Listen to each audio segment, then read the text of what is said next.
आज मी बनवणार आहे हेल्दी अशी चॉकलेट आईस्क्रीम। रेसिपी आवडली तर चॅनलला लाईक, शेअर, सबस्क्राईब करायला विसरू नका।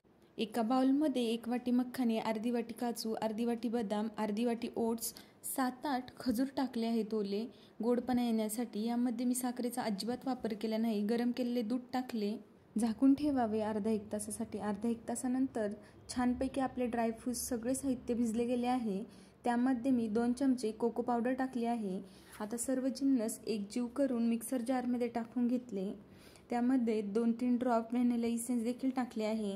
तुम्ही याऐवजी चॉकलेट इसेन्स देखील टाकू शकता।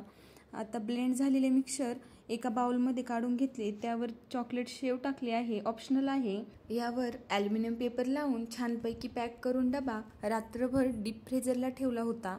आता दुसऱ्या दिवशी आईस्क्रीम छानपैकी सेट झाली आहे। तुम्ही पाहू शकता व्हिडिओमध्ये मस्त अशी क्रीमी आईस्क्रीम तयार झाली आहे। यामध्ये नाही शुगर, नाही क्रीम, कसलाच वापर केला नाही। सगळे हेल्दी इन्ग्रेडियंट वापरले आहेत। लहान मुलांसाठी एकदम बेस्ट आईस्क्रीम आहे। सारखी बाहेरून आणण्यापेक्षा एकदा घरीही बनवून पहा। रेसिपी आवडली तर लाईक करा।